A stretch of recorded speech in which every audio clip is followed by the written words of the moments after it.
Donc nous, Foodwatch, on est une association de défense des droits des consommateurs et consommatrices.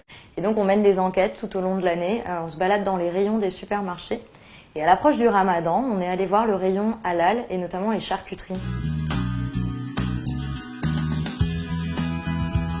On s'est rendu compte que Isla Deli, c'était vraiment partout. Notamment dans les catalogues, dans les rayons, on voit des produits Isla Deli, c'est un peu partout. C'est le leader en fait du marché du halal. Et donc on s'est intéressé à leurs produits. Et Isla Deli, avant cela, Foodwatch les avait déjà interpellés sur des produits qui se prétendaient être au poulet, mais qui contenaient de la dinde, par exemple, dedans. Des, entre guillemets, saucissons, au goût bœuf ou au goût veau. Et on s'est rendu compte que Isla Deli ne tenait pas ses promesses, parce qu'il n'y a ni le bœuf, ni le veau dans ses produits.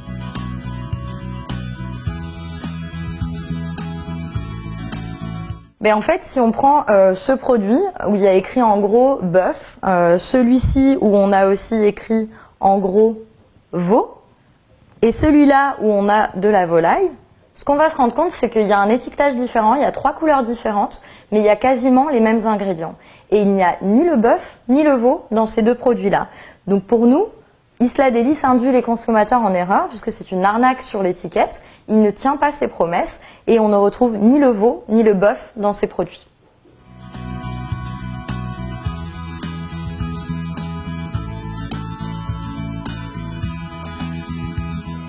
Mais en fait, ce produit, il contient 10 additifs, dont certains qui sont controversés pour la santé. Par exemple, le E450, c'est les diphosphates.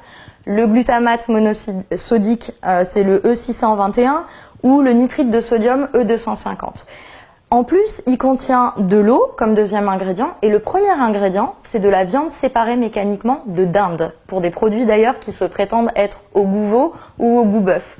Donc aujourd'hui, avec ce produit-là, et ces deux produits d'ailleurs, on a un problème, c'est que c'est un aliment qui contient des additifs controversés pour la santé. Et nous, on a demandé aussi dans notre pétition qu'on a adressée à Isla Deli de supprimer ces additifs pour la santé des consommateurs et des consommatrices.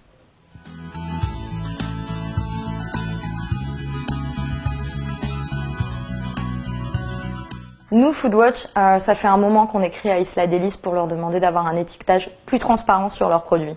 Et là, sur ces produits-là, on leur a demandé de supprimer le goût bœuf ou le goût veau lorsqu'il n'y en a pas dedans et de supprimer les additifs qui sont controversés pour la santé.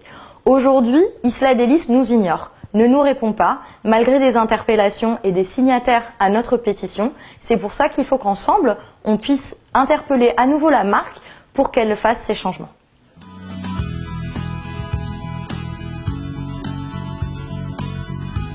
Les consommateurs et les consommatrices musulmans ne sont pas des consommateurs de seconde zone et donc Isla Deli doit avoir un étiquetage transparent qui leur donne accès à l'information claire.